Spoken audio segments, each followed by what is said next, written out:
here at Tri-County Speedway for the ZMAX Cars Tour presented by Sound Gear. Late model stocks and pro late models for the Sound Gear 225. I'm Blake McCandless, joined alongside by my good friend Kenneth Bueno. We'll have James Pike telling all the stories down trackside. But Kenneth, one thing that always seems to happen, and you know, Tri-County Speedway, they do a great job of it. They have it right there on the tagline on the logo: speed, action, and excitement. It's what these fans in this area have come to know every time they come to this racetrack, and particularly when the Cars Tour comes here, it's always chaotic. It's always exciting. This track has a penchant for being quite bizarre, Blake. A lot of things have happened at this Tri-County Motor Speedway, but excitement is the big thing, especially when we've got to fight for the championship on our hands. Penultimate race of this Cars Tour 2025 season, so still a lot left to be decided before the field goes to North Wilkesboro in 2 weeks' time. Tri-County is very fast, lots of high grip, and multiple lanes that you can use across this track, so plenty of opportunities for drivers to try and put themselves on the top spot. And again, I think you can see what makes this track so exciting. Just look at the fact that, again, we are shy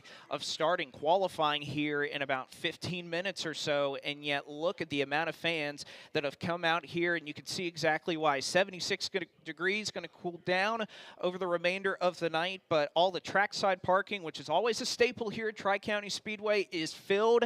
In fact, they had to bring in some additional grandstands into this facility to make sure that it was up to snuff for the amount of fans they were anticipating coming on out here this evening. And again, Kenneth, it's because of the great racing that they have continued to see at this racetrack that has gone through a number of changes over the history, not only of this racetrack, but of the ZMAX Cars Tour visiting it. It originally opened all the way back in the 1980s. In 1985, it was opened as a dirt oval. It was paved in 1988, and then kept the pavement all the way until 2021 when the track went through a partial repavement over the course of the next several years. In 2021, they went through turns 3 and 4, repaved that into the racetrack. They then went to turns 1 and 2 and repaved that into the racetrack the following year. The straightaways, the backstretch, and the front stretch followed in 2023. And even right now in 2025, some new patches were put down in 1 and 2 at this end of the racetrack. It's changed the handling of these cars a little bit, but one thing that these drivers and teams will tell you, Kenneth, that all the lanes are open here at this racetrack. It is, and it's a possibility for everybody to find what their setup is going to be like as the sun comes down. We mentioned the beautiful weather here in North Carolina. Things will change as the sun starts to set over the course of the trees and the forest in the background of the back straightaway. But for more on what unique facts about this track will encounter the drivers tonight, we've got our pit reporter James Pike with a very interesting patch that's laid down in 1 and 2.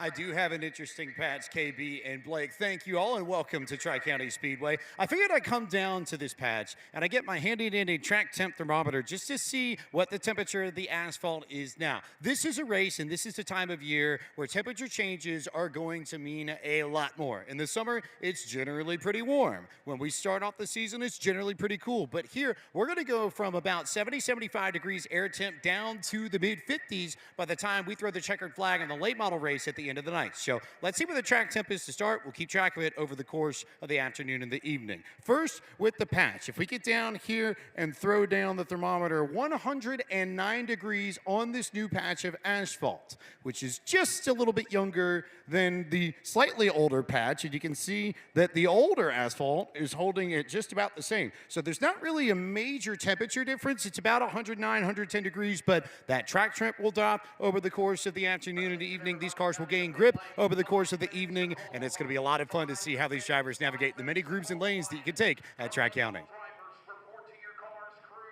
It's one of the best aspects of this facility is the multi-groove racing that fans have come to know and love. But like we said, still a pair of championship battles to be settled with each of the biggest fields that we've seen over the course of the 2025 season amongst the pros and the late model stocks. Should be a fun one. We'll be right back from Tri-County Speedway for single car qualifying for the late model stocks and pro late models next on FloRacing.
has a storied history here with this series. It's the 10th time that the late model stocks will be competing here at Tri-County Speedway, the 8th for the pros, and even in the predecessor to the ZMAX Cars Tour presented by Sound Gear.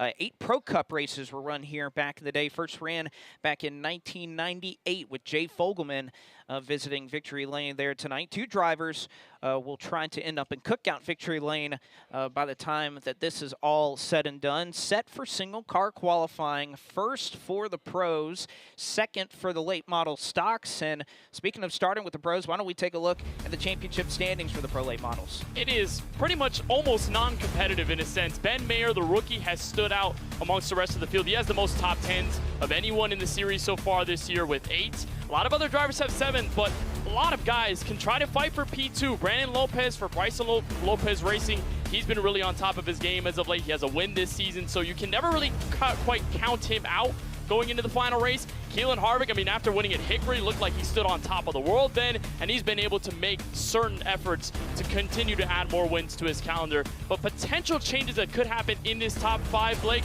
but Ben Mayer just needs to have 2 solid races from tonight and North Wilkesboro. He'll be a champion as a rookie. A number of Bilstein Shocks Rookie of the Year competitors up there. Same could be said for the late model stocks. When we take a look at their championship battle as well, it is Landon Lewis who sits on the top of that. 18 points now clear of Connor Hall, who sits in second after leading a majority of the championship throughout the course of the season.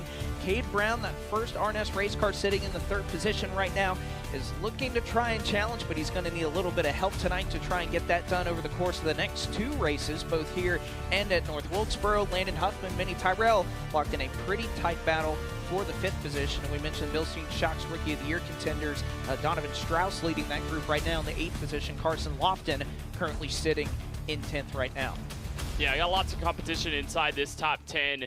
And especially with Landon Lewis, 4 race victories, you cannot doubt the potential he has to win a championship, but it's still relatively close heading into North Wilkesboro. So as we mentioned, Tri-County, track known for being quite bizarre. Lots of big curveballs can be thrown at the drivers. Whether it be down to the box, we'll see. But James Pike, you've got more stories down on pit road.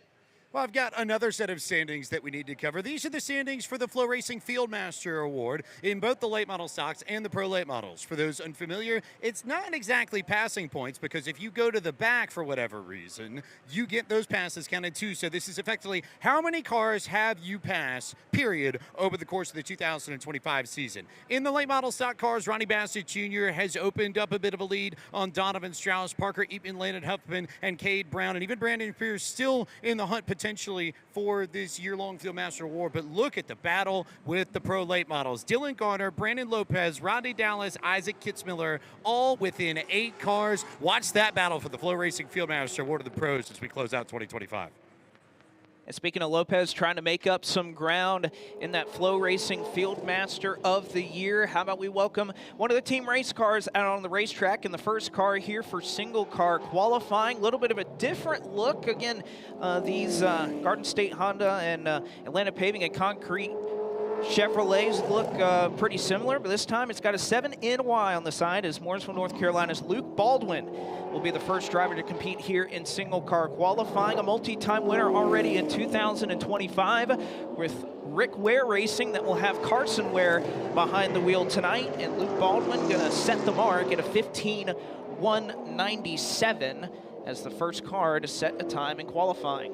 Not a bad time for Baldwin there to be that first driver with all this script that's laid down on the racetrack. Next up, the number 44, Bailey Curry, the Connor Jones Racing driver from Driftwood, Texas, trying to make his first Cars Tour Pro Late Model start tonight from Tri-County. You may recognize his name in the NASCAR Craftsman Truck Series. Started racing in 2017 and has been a pretty well familiar name on that side of things. First lap set 15:107, so he beats Baldwin on the opening lap, trying to go for the second, skid down in 3 and 4, and this black and pink number 44 goes across the line. Second lap, he's already got the quick time, not faster this time, 2/10 slower, 15:307, but Bailey Curry tops Luke Baldwin to start off qualifying. And you want to talk about the difference in time since this track has been repaved. The current Cars Tour qualifying record of 14:942, that was set by Carson Quapple back in May of 2023. As we welcome a driver who's been quite busy this week. In fact, competed in the NASCAR Craftsman Truck Series yesterday at the Charlotte Roval. careful. Started from the back of the field after an issue in qualifying. They broke a sway bar. He ended up driving up through the field for his second Craftsman Truck Series start and is your current championship points leader for Setzer Racing and Development in the Winter Webbs and BOE Marine Chevrolet. Ben Mayer out of Chester, Maryland, going to be good enough to go third driver to reach the top of the charts here in Molly Piston's Pole Award qualifying, 15:066. He's got 4 already this year, so you may count Ben Mayer as that perennial pole contender every time we go to qualifying. And then his teammate for the weekend, another Setzer Racing and Development car, the 61 of Mason Walters, making his 3rd Pro Late Model start here in 2025 with the best finish of 4th at Caraway. The driver out of Catawba, North Carolina, has run in the Grand National Super Series where he made his name known at Caraway. Filled in for Corey Brusso in one of those starts at the Caraway race here in the Pro Late Models. That first lap for Walters, 15:328. Second cross of the line, not much better. 15:223 will put Walters and that second Setzer Racing and Development car into the top 4. And taking a wide arc through turns 3 and 4. Again, no scuff lap here at Tri-County Speedway. These cars immediately roll out onto the racetrack, and when they come around and take the green flag, the first time they start the start-finish line, they pass it from Brandon Willard.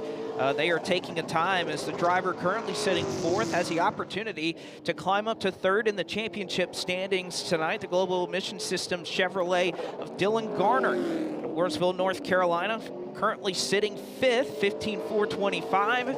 Second lap out, going to be about 2/10 that Garner is able to find on lap number 2, 15:243, good for P5. A lot of drivers, Blake, hoping, though, that when the sun starts setting over the course of single car qualifying, it's not going to change a lot, but it'll change probably enough to make a bit of a speed difference as we get into the later cars. They're going to be down to the top 20. Next up is going to be Trey Burke, the Hettinger Racing car, one of 3 Hettinger Racing entries this weekend, the other 2 in the late model stock division that we'll see later on tonight in single car qualifying. The 20-year-old out of Alvin, Texas, making his 4th start in 2025. Pair of 8th place finishes, which are his best at Caraway and Anderson, looking to try and top the board here in qualifying. That first lap, 15:567. He just got a bit faster there on the second lap, Blake, 15:459, but a bit of work there for Trey Burke to do when we get the green flag. You made a really good point there about people always say sometimes it can be good to go out late or early in qualifying. I feel like the consensus would probably be later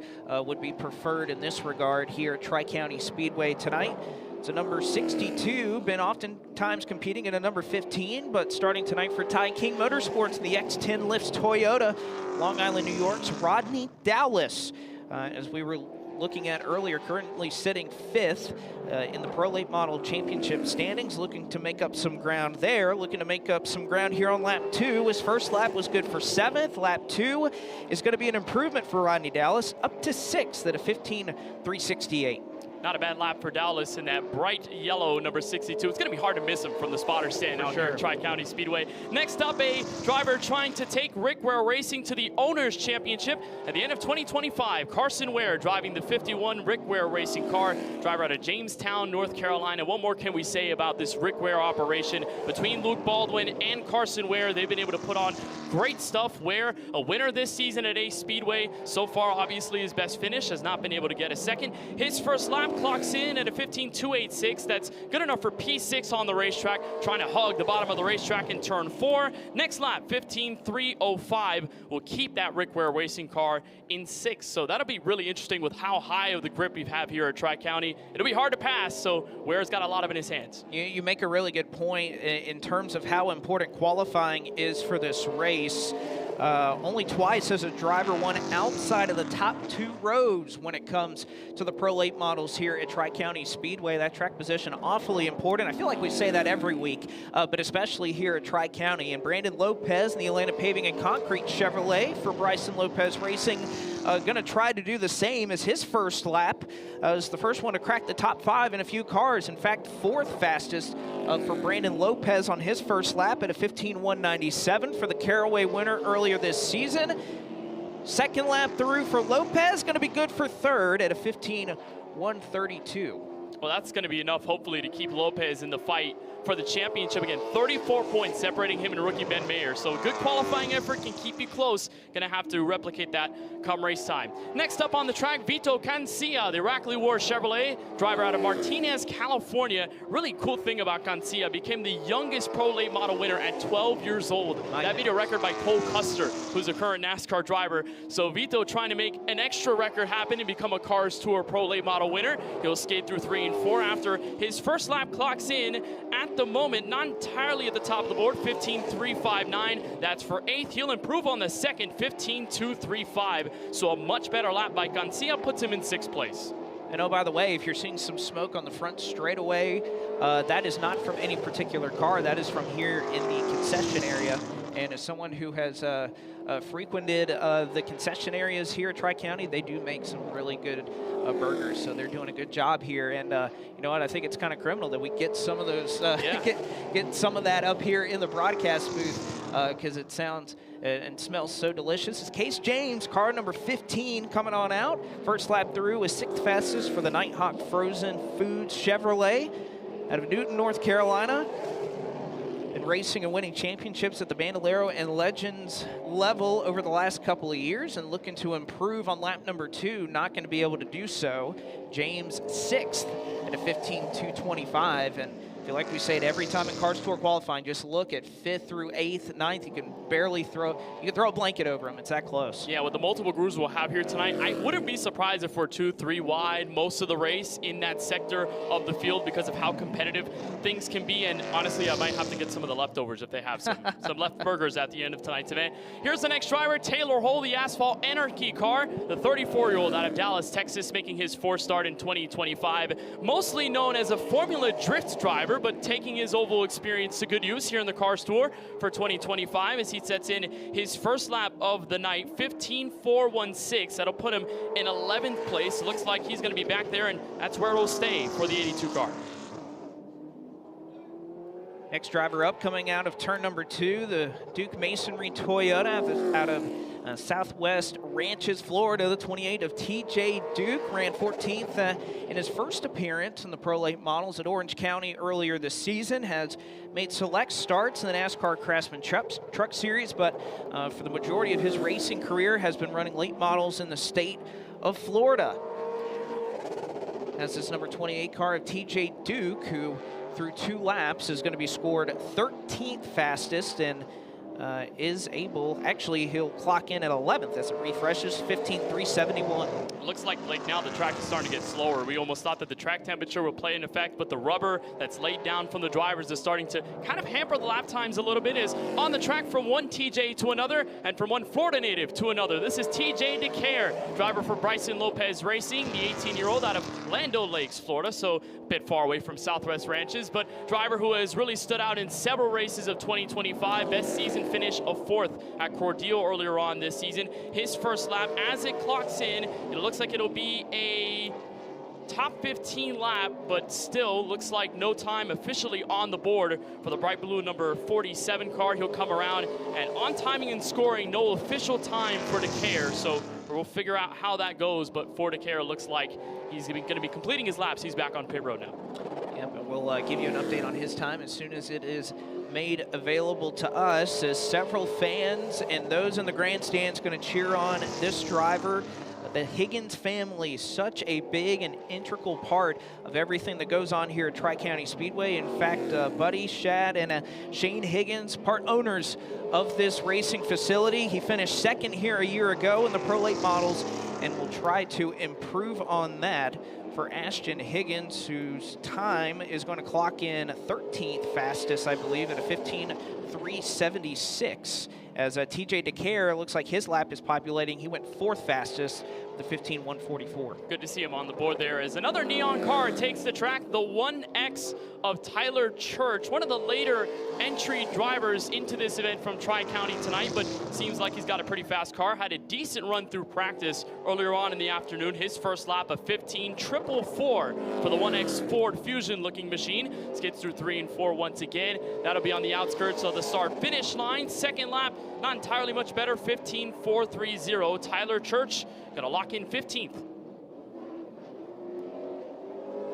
The 40 Sigma Performance Services Chevrolet now on the racetrack. Phoenix, Arizona's Mia Lavelle taking next to the racetrack right now. Has taken quite an interest in cars after having a bit of having an interest in motocross over the course of her racing career. Clocking in 17th fastest at a 15.482 on lap number 1. Utilizing that middle lane through turns 3 and 4, right up against where that rubber has been laid down throughout the course of the weekend. And Mia is able to improve, but it will stay, or in fact will stay 17th on the stopwatch there for Lavelle in the 40 car. Yeah, the back half of qualifying, it seems like they're all starting to populate the back half of the field. It's been a little harder to try and find some extra lap time over the course of this session. As next up is the 17S of Darren Shaw out of Mooresville, North Carolina. Not entirely known as a driver for most names. He's usually on the crew chief stand for Beer Motorsports in the NASCAR Cup Series. Crew chief Anthony Alfredo in his attempt to make the Daytona 500 this year. And for Shaw, a Portland Speedway late model champion, trying to use some of the skills to take to the top spot tonight from Tri-County. 15.708 on his first lap, much improved for the second, 15.563, although it will keep the 17S machine back in 18th place with just 2 cars to go. And just 2 to roll on out here, including a driver that has known success here in the past, Matt Gould out of Mooresville, North Carolina, the Precision Vehicle and DQS staffing machine. Son of race-winning NASCAR Craftsman Truck Series crew chief Phil Gould made his late model stock car debut a couple of years ago, making his pro late model debut here tonight at a track in which he once held the late model stock car qualifying record before it was once passed after that.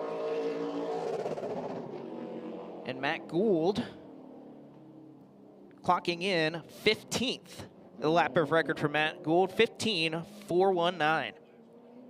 And now that leaves 1 driver on the track, somebody, Blake, that could provide some well-needed fireworks for the nightcap of this single car qualifying in the Pro Late Models. Isaac Kitzmiller, the 16-year-old for Rackley War and West Virginia native, making his 10th start in 2025, had a podium finish at Orange County earlier on this season, and we've seen a lot of great stuff from the Kitzmillers over the course of this season in the late model divisions over the year. As he crosses the line first lap, we've seen a lot of drivers get sideways, kick out the right rear at the exit of turn 4. Good lap so far for Kitzmiller. 15.249 puts him right smack dab in the middle of the top 10. He'll try to get this best lap outside of turn 4. Final charge in the effort for the pole. Can Kitzmiller improve? The answer is going to be no. 15.290. It'll keep Kitzmiller in 10th, but a valiant effort for the final car in PLM qualifying.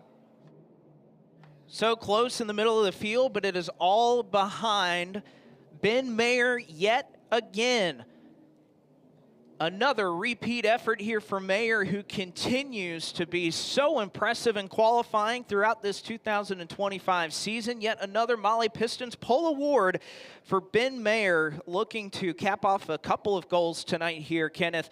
One, which is, of course, to lock up this Pro Late Model Championship by the time we get to North Wilkesboro Speedway in a couple of weeks. But for the first time here in 2025 and in his Pro Late Model career, to end a race in Cookout Victory Lane. That Cesar Racing and Development Team been so close throughout this 2025 season, and yet another great opportunity at a track that, again, we talk about perhaps more than any other track we go to. Track position so vital here. It seems like, Blake, at this point of the season, Ben Mayer and his team have developed so many chapters of the So Close But No Cigar book. They've been so fast every other week. They've had chances to win. You know, Sobo Speedway was a big chance of that. Yep. South Boston, in which he had the front row sitting spot in a crazy duel with Keelan Harvick for a bolster of that race, and Harvick was able to pull away and take the victory. Mayer hoping that this pole award could be the standout victory of 2025, and Blake, if he can do that, only further adding to his championship advantage and could give him just a little bit more relaxation going into North Wilkesboro. I don't want to say it was by a large margin, but I guess for Cars Tour standards, 41 thousandths of a second can be quite a large margin, as we see another car that is awaiting to go on out here in just a couple of moments for late model stock car qualifying. Again, 30 cars initially slated on the inch. Blake, in fact, 31 that we'll see qualifying here today in the late models, but all after Ben Mayer is once again the latest Molly Pistons Pole Award winner in the pros. He's standing by with James Pike. Ben Mayer in a familiar position as the Maui Pistons Polaroid winner for the Pro Late Models here at Tri-County. Ben, what sort of challenge does Tri-County present, especially compared to some of the other places that we've gone to, and to your Trans Am background too? I know this track can be pretty tough just with the line change throughout the race. I know the top group can come in, the bottom group can come in, so gonna have to keep up with that. The guys worked super hard on it all weekend to get the car really good. We started off pretty good, and I think we got a little better than we were at the beginning, so that helped out a lot. And then I'd like to thank all the fans for coming out, watching. Hopefully we put on a good show for you guys tonight, and also Winners Webs for coming along board. They make drivers' websites. So a little bit of extra help for Ben Mayer, and he makes a great point about the grooves. Whether or not you're watching here at Tri-County or on FloRacing, you will see drivers shift between the low lane and the high lane all evening long. It's going to be a lot of fun to watch as Ben Mayer leads the field of greenies, the Maui Pistons Pole Award winner in the Pro Late Models. Oh, and by the way, speaking of driver websites, how about watchbenrace.com? That's where his website is built, as he and his family trying to help race car drivers build their portfolios online, as we're going to go ahead and march right through with single car qualifying in the late model stocks. And isn't it fitting that a driver that seems to have not missed a beat throughout this 2025 season is going to be the first one to set the mark here at Tri-County Speedway. In fact, a driver that throughout his Cars Tour career at this racetrack has not finished worse than 6th. And by the way, finished 2nd here a year ago. It's Jared Fryer in the number 14 Sterling Building Group Jimmy Mooring Racing Chevrolet out of Trinity, North Carolina. 2 times a winner this season, and in fact, you could argue was a bump from Lee Pulliam and Landon Pimbleton away from taking home a grandfather clock a year ago. As he's going to come around to the line, it looks like his 5:23 is going to be the lap of record. Yes, the second lap was slower, so Jared Fryer to 5:23 setting the bar. Good start for him as he pushes on forward. Next up, Mitch Walker in the ML Racing. Mitch Walker for District Attorney Chevrolet, driver out of Granite Falls, North Carolina, is making his first late model stock car debut tonight in 2025 at least, but he has raced in this series for multiple years since 2018. He has also had a pair of 17th place finishes here at Tri-County, but he is a weekly racer at this track. He's had 2 wins back in 2024. Good looking Chevrolet Camaro as he skids out of turn number 4. His first lap, 15. Looks like second lap will be a 15.528, much improved over the first one by several hundredths. And Walker will not take Fryer's spot on the top. He'll take second place. For what we saw earlier in the day, it was the 1530s that we saw for drivers that were leading in final practice, or were the fastest cars to go out earlier today. By the way, want to make a note, we did have one driver who was listed as a part of the 31 we mentioned a couple of minutes ago, who has withdrawn, the 88 of Gary Greenwood Jr., not out to make a lap, so it turns things over to the Mountain Dew Pepsi Chevrolet from Connolly Springs, North Carolina. Landon S. Huffman racing for Doug and Dylan Hauser rather than with his Pinnacle Racing Group that we've seen with him throughout the 2025 season, off a 7th place effort at Martinsville just a couple of weeks ago, and will settle in at a 15.539. So 3rd fastest of the cars that we've sent out thus far. But Kenneth, a noticeable drop in speed from what we saw earlier today in practice across the board. Yeah, it seems like there were a lot more opportunities for drivers to make speed in the back ends of practice, even as the rubber started laying down. But as the sun comes down in qualifying, whether you're further back in the front or not, it seems like there is a big change in time as you try to go forward. As the next driver on board, Chad McCumbee in his Aaron Sales and Lease car as he pushes forward out of turn 2. McCumbee has a whale of a resume, has been in Mazda MX-5 Cup competition, has raced in the IMSA Michelin Pilot Challenge as well, so he's got a good background in road racing and oval racing. And what a lap, 15.347 for Chad McCumbee. Puts himself on the top of the board as he'll try to improve on the second lap right outside of turn 4. Can he make the improvement? It's going to be yes, but by a small margin, 15.311, and Chad McCumbee with the fast time in the middle of qualifying. Well, and we were talking about times in final practice. McCumbee was the 2nd fastest of the cars that we saw earlier today. So proving that speed and showing it yet again here in qualifying, trying to go back to Cookout Victory Lane for the first time since Hickory a couple of years ago. As out of Statesville, North Carolina, the Maverick Steel Building Chevrolet, a number 40, a little bit of a different look for Ryan Millington, a great looking race car that they brought to Martinsville Speedway a week ago, had a mechanical issue that shortened their night. What was a pretty eventful drive through the heat races and qualifying races, as Millington going to slot in what looks like second fastest at a 15.519.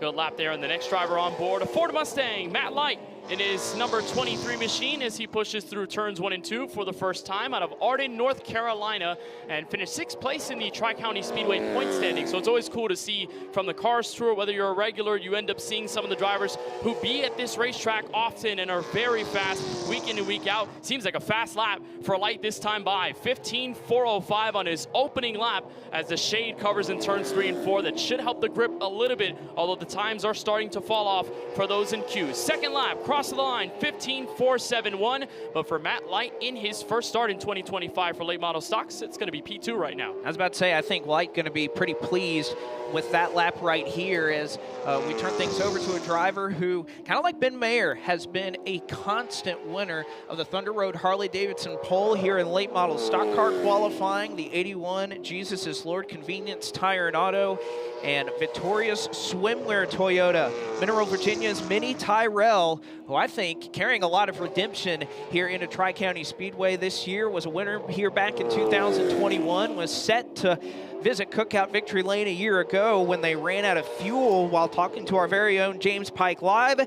And Mini Tyrell going to be third fastest on his second lap. So a big improvement up to third goes Mini Tyrell, 15.463. Tyrell has been able to punch very hefty, especially later on in this season with the wins that he's been able to pick up. As next up on track, the Autos by Nelson Eleanor Transmissions Toyota of Trevor Ward for Nelson Motorsports, the driver out of Winston-Salem. Best finish so far this season of 9th at South Boston. That was not too long ago, and is a former Virginia Triple Crown winner as he took that feat in 2023. Had some struggles this year, 29th in the Valley Star Credit Union 300 not too long ago at Martinsville, but looking to put up a good lap right now. First one had been set for Trevor Ward, 15.359.395 rather. Second one slower, 15.409, but that's a great pair of laps, Blake. It's going to put him second on the board. Isn't it funny that Trevor Ward, again, looking to qualify up front. He led early at Martinsville last week, driving for his own team. Moves over to the Nelson Motorsports camp, who, by the way, won the pole for that race a week ago at Martinsville with youngster and current Bilstein Shocks Rookie of the Year competitor Carson Lofton. As Austin Samara, the number 99 Fast Line Construction, Aho Concrete, and Frankie's New York Pizza Chevrolet from Greer, South Carolina, makes his way out onto the racetrack and goes 9th fastest of the 9 cars we've sent thus far on lap number 1. Second lap looks better, and it will be an improvement, about a 1/10 of a second, up to a 15.694. So instead found about 2 or 3 tenths as we see Chase Burrow on track. Let's toss it down to James Pike. I'm here with the newest driver for Matt Piercy Racing, Aiden King. Aiden, how excited are you for this new opportunity? Yeah, I'm really excited. They brought a really good car, Matt Piercy. They're great bunch of guys, and yeah, the car's really fast. Really excited to go qualifying here, and let's see what we can do. Been really quick in pro late models, making the step up to the late model stock cars is Aiden King. As Burrow's first lap in the Metacorp AH race cars, 00, 15.537. A lot of hard work done to this car after being swept up in an incident last week in Martinsville, but coming back strong to try and compete for a top 20 there. He is coming back and musters up a top 5 effort with that lap at a 15.512. Pretty good. And now the other Hettinger Racing car alongside Donovan Strauss running for the Rookie of the Year championship at the end of 2025. It's the 71 of Parker Eatman as he carries off of turn number 4. It looks like his first lap will clock in 15.522. Good enough to put that number 71 machine, sponsored by Southern Bank and Vetted Ventures car, into the top 7 from Wilson, North Carolina. We've seen a lot of drivers skip off of turn number 4. It's been quite fun to watch with the right rear. Eatman, though, with a very controlled lap, 15.463, and an improvement for Eatman. Took him from 7th to 4th on the board. He's been really coming into his own late in this 2025 season after the mid-season shift from Hettinger Racing has been a big pickup. And how about this driver impressed so many folks down in the pit area with he and his family team and what they're able to accomplish in Martinsville a week ago, and carrying a lot of confidence here into this race. When I spoke with him earlier today, racing for Levitt Marlowe Racing, the Blacks Tire and Auto Toyota. Taylorsville, North Carolina's Michael Bumgarner in the 07 does have some experience here in competition, but has competed at nearby Hickory Motor Speedway for years, where he's the two-time reigning track champion there, but second lap through, 11th fastest for Michael Bumgarner. It's been great to watch him at Hickory, dominating that level and getting 21 wins in 2025. It's a pretty impressive for him. As next up on track, the Carroll Speed Shop number 57, Jones Utility Construction Chevrolet of Landon Huffman, the Claremont, North Carolina native at 29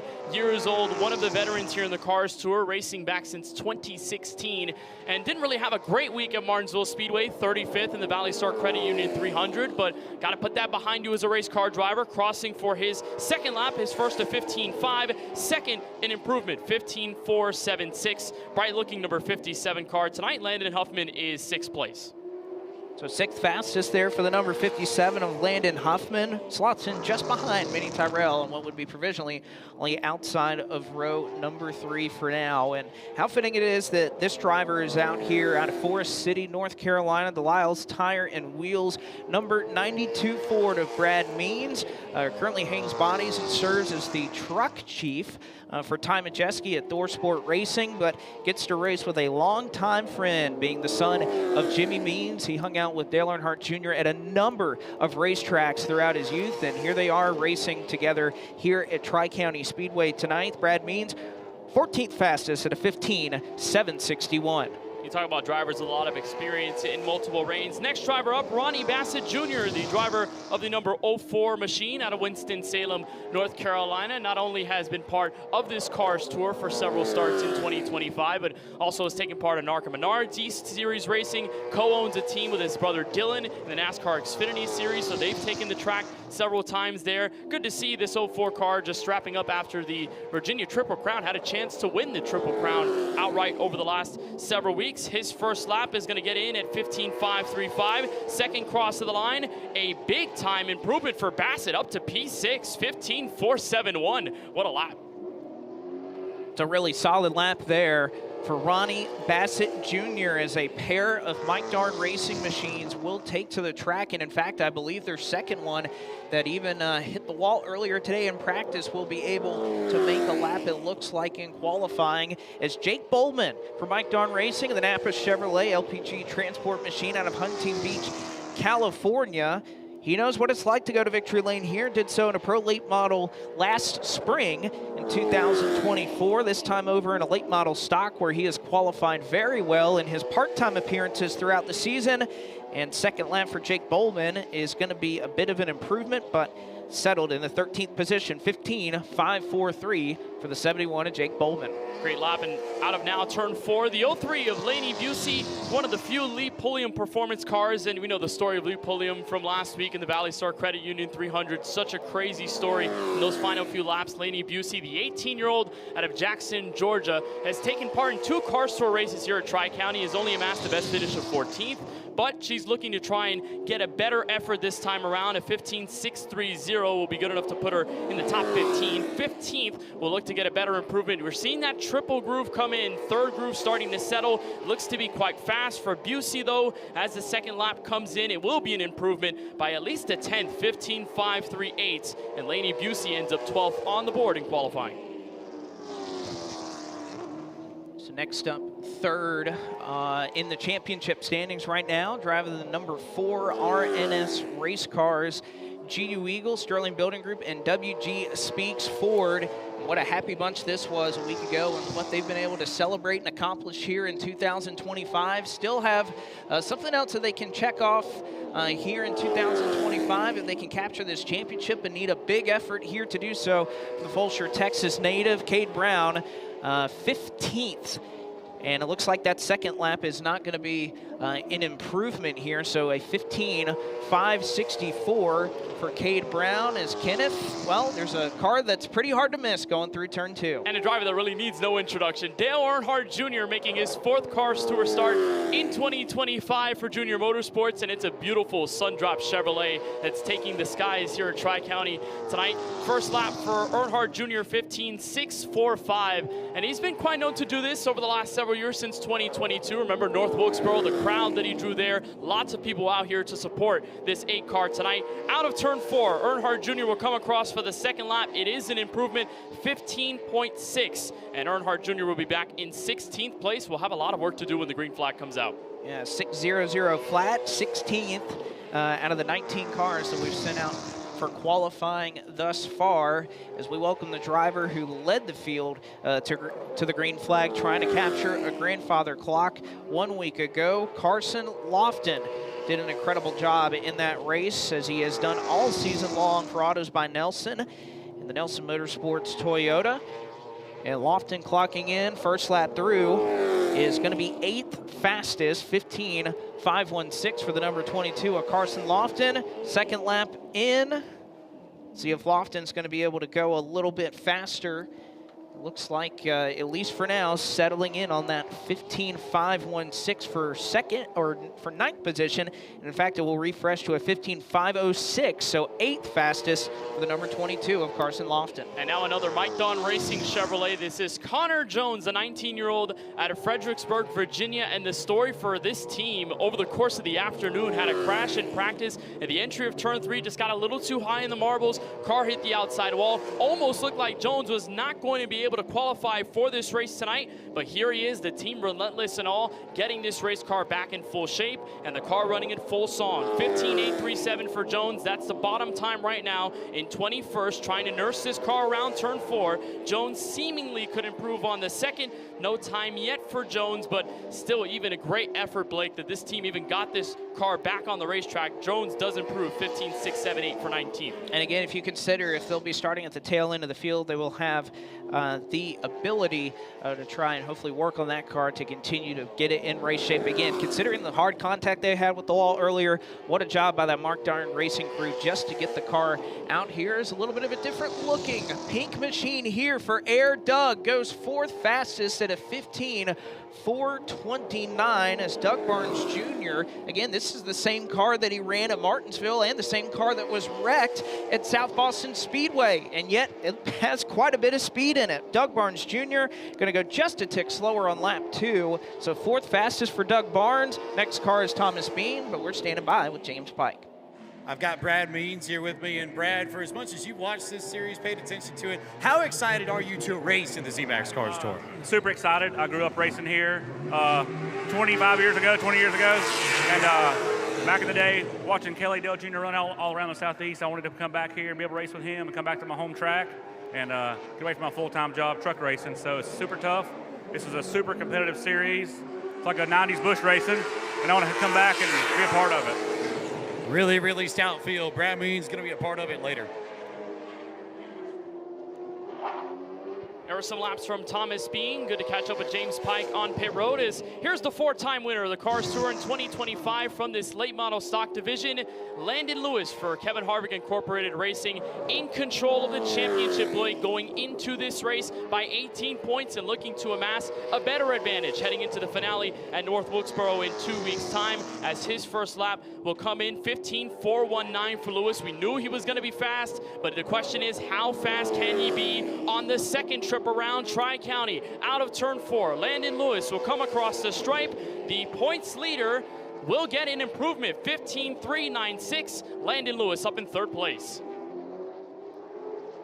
So good enough for 3rd, and to be one of 3 drivers that have gotten down into the 15-3s, that being McCumbee, Trevor Ward, and Landon Lewis right now sitting as your top 3 cars. Had a lot of local flavor out here at Tri-County Speedway. How about the driver that right now sitting in second and is challenging for the championship here in weekly competition in late model stocks at Tri-County Speedway? A winner earlier this season, the 25 of Graham Holler. Also competed at Hickory, where he was able to qualify his way in the Maverick Steel Buildings Chevrolet. Graham Holler's second lap through here at Tri-County tonight is going to clock him in 24th fastest at a 15.704. You know, a lot of drivers, Blake, remember their first big opportunity, and we just talked to Aiden King, the 14-year-old driving the Piedmont Animal Rescue Chevrolet for Matt Piercy Racing. A huge opportunity to come race here in the Cars Tour, making his first official debut. Had a DNQ at Hickory earlier on this season, but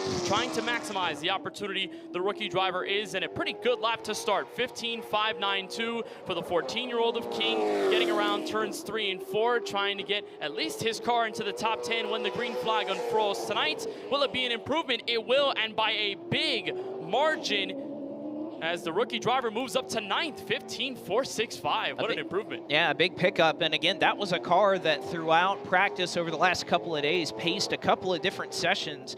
And the youngster in Aiden King doing a great job behind the wheel of that race car. Just 4 cars left, including this number 4. Again, one of our Bilstein Shocks Rookie of the Year contenders. He currently holds that title right now, as well as trying to make up ground in the FloRacing FieldMaster of the Year award. The IV Active Liberty in a Can Chevrolet of Donovan Strauss out of Mooresville, North Carolina. The 4S for Hedinger Racing is going to be 15th on lap number 1, 15.522 to score that number 4 in 15th. Checkered flag is out.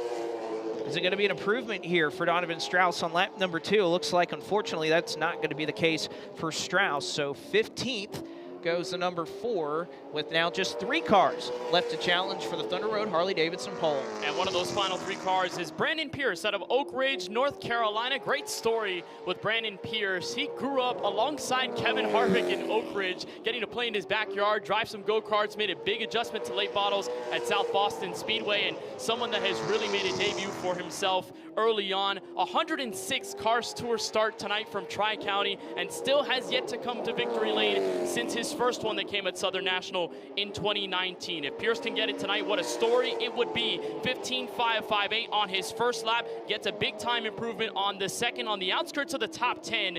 15.471 for Brandon Pierce. That'll match his time with Ronnie Bassett Jr. And again, sitting 10th right now is that tie again, because we do this so many times in the Cars Tour. It's worth mentioning the tiebreaker goes back to whoever had the fastest lap that currently isn't scored. So we'll see exactly how that 10th and 11th position will be settled. As one of the surprises down in the garage area throughout this weekend has been this number 12, the Byron Outdoor Superstore and KevinSaysYes.com, KP Speed Motorsports, number 12 of Hudson Bolger out of Fort Valley, Georgia. A ton of speed that this driver has showcased all weekend long, as a second lap through 25th for Hudson Bolger to 15.644. And last but certainly not least, the Junior Motorsports number 88, the Bass Pro Shops Roto-Rooter Sundrop Chevrolet of Connor Hall, going to be backfiling this qualifying effort here in the late model stocks at Tri-County. And what more could be said about the resume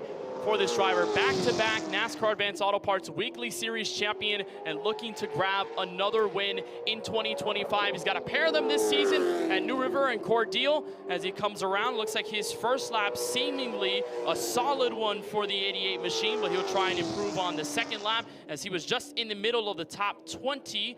But as he comes across for the second, his time going to be 15.512. Hall in 15th place. So it looks like he's going to have to cut his teeth in the middle of this pack that seemingly is very close, within a 10th or so. Yes, and again, we will mention that because they tied down to 1,000th of a second for 14th, that will be the second instance in which the tiebreaker will have to be utilized by whoever ran the fastest opening lap, since both of their second laps ended up being the best. But how about this effort from a driver that has showcased this speed all weekend long? Chad McCumbee, once again a winner of the Thunder Road Harley Harley-Davidson Pole Award. And, you know, McCumbee, he's been showing this speed, particularly in qualifying lately, a lot throughout the 2025 season, trying to put everything together for this driver out of Supply, North Carolina. Can today finally be the day? Again, it's been since back in Hickory 2022 that we last saw McCumbee in Cookout Victory Lane here on the Cards Tour side of things, but knowing his prowess, this is the type of race where I don't think you want veteran drivers like Chad McCumbee and Trevor Ward starting on the front row if you're the rest of the competition. That's true. The last thing you want is a spoiler in the middle of the group, right? To trying to put a wrench in your ideal situation of, you know, having your back against the wall, 2 races to go, you have to execute, and then all of a sudden you've got some other drivers at the front. You're saying, hey, now those are 2 more cars that have to pass in a track that's relatively hard to make those passes at. And noticing Chad McCumbee's progression from practice to final practice, McCumbee has been really able to surge, and now a Pole Award winner. He's down on pit road with James Pike. Thunder Road Harley-Davidson Pole Award at Tri-County Speedway goes to McCumbee Elliott Racing's Chad McCumbee. And Chad, just for the general lack of luck you all have had all year where things just have not gone your way, what sort of feeling does this pole give you and give this team? Well, no matter what, we're taking some kind of trophy home tonight. So, you know, it's so much work over the last few months, and this is just a testament to that hard work. And we certainly have had a lot of misfortune over the last 3 or 4 weeks, but a performance has been there, and this proves that. So hats off everybody on our team. Like I said, I'm really excited to be in this position. Hopefully we can have a good night. Had to work hard to get the car fixed up for Martinsville, get this team ready for Tri-County, and Chad McCumbee, one of the most experienced drivers in this field, will lead them all to green in the late models. He is the Thunder Road Harley-Davidson Pole Award winner for the late model stock cars at Tri-County. It's all about the veterans here at Tri-County. In qualifying, Chad McCumbee, Trevor Ward make up your front row. How about Landon Lewis, the championship points leader, starting in 3rd? Then you got Matt Light. Great to see him up in the top 5. Thomas Bean, Doug Barnes, Parker Eatman, Minnie Tyrell, Aiden King, and Ronnie Bassett Jr. completing your top 10. Don't go away, folks. We still have plenty left to show you, including Rob Blount's pit walk on FloRacing, an interview with Dale Earnhardt Jr., and much more to come in the build-up to the Sound Gear 225 tonight at Tri-County Speedway.